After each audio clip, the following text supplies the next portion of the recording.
Hey guys, wanted to spend a couple minutes and show off a project I've been working on for quite a while. Obviously they are cornhole boards, so I built these about a year ago, but it took me that long to kind of decide on the theme that I wanted to use and quite frankly get enough motivation to finish them. So you can tell that I've decided on Atlanta United. It's our first season out, we're kicking butt, we've already made the playoffs, and we're taking the league by storm, so roll on 5 stripes and we'll see if we can't get to the cup. That being said, about the boards themselves, the deck is made up of a 1/2-inch birch plywood. I went with birch as opposed to pine because birch, being a hardwood, is going to withstand the elements a little bit better. I don't plan on leaving these out overnight, but hey, you never know what happens when you play cornhole. So birch plywood is not too very expensive. It's a little bit more expensive than pine, but it's not outrageous at all. I think it's like $40 a sheet usually, but it does go up and down. So the sides, the frame, are made up of a 1x3 select pine. It's a little bit higher quality than your construction grade lumber, so you can still get it at a big box store, no problem. It's just going to be on a separate aisle with a little bit nicer boards and planks. Okay. The dimensions, like I said, 1/2 inch up top, 1 inch over on the sides. Now, I know some friends who have made cornhole sets and they've used like 3/4 inch for the deck and 2x4s for the frame. That's overkill in my opinion. I mean, you're not going to be landing any planes on these boards. You're just going to be throwing beanbags at them. So with that big of lumber, you're going to basically just be adding weight. So these are regulation sized cornhole boards. They're very light compared to those 2x4s and 3/4 inch deck boards. I can pick them up one-handed, no problem at all. And again, it looks really nice too when you cut down on the size of the boards that you're using too. So I use a Carrington stain to color the boards.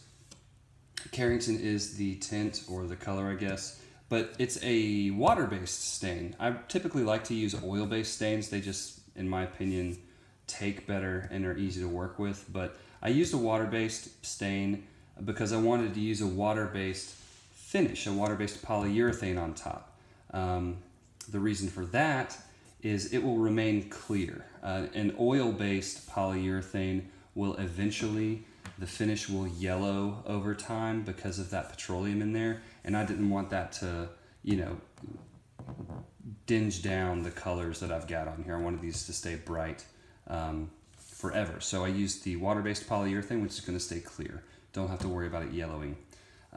You can see up here my hole that I cut out. I used my router and I left the dot, right? So I just stained that and polyurethaned it as well. I attached it to the cross member. You can kind of see the cross member right there for the legs. So it just plugs at that hole nice when the legs are tucked in. It's a nice aesthetic look too, but really it's functional because now I can put the bean bags inside the cornhole boards and they won't fall out. So yeah, nice looking and useful. Which brings me to this point. So you can see that I've got the boards attached to each other. There's the second one. Here's the top one, right? I've got them opposite each other so that the weight of the legs offset and it carries evenly. It's not too heavy on one end, but I found these hinges. Really excited about these hinges.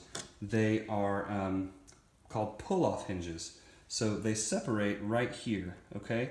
And what I can do is once I unlatch it on the other side, this whole board will slide up and off the bottom part of this hinge, and then I have 2 separate boards. It's fantastic. I got a hinge there and a hinge up there. Now, the latches which hold it together are on this side, and they are simple table latches. I call them table latches. Butterfly latches is another name for them. You just flip that up, turn it, and they pull right off. I got one there and one over there. Really easy to use, really easy to find, not very expensive. And they hold these boards in really, really tight. I got hand holes right here cut out. Again, just another little detail that I wanted to put in there to help me carry the boards around. And I used my router, and I rounded the edge all over. On every edge of this board has been rounded. On the framing members here, on the sides, I just used that with sander. And the hole itself has been rounded off as well. I wanted to make sure that there are no snags, nothing to hold those bags up from scoring points, okay? So that's it. Really enjoyed this project. It was a lot of fun. Like I said, it took me a while to get it done, but now it is done. I can't wait to play. I gotta wait a little bit because my bags haven't come in the mail yet. They're coming from Victory Tailgate. I've used them in the past and they've always come through for me. So Victory Tailgate for the bags, and I got the decal from Custom Cornholes LLC. So I hope you like them. If you're ever in the area and want to come over and play a game, I'm all about it. And yeah, if you have any questions, just post a comment and I'll see if I can get it answered for you. Thanks a lot. Take care.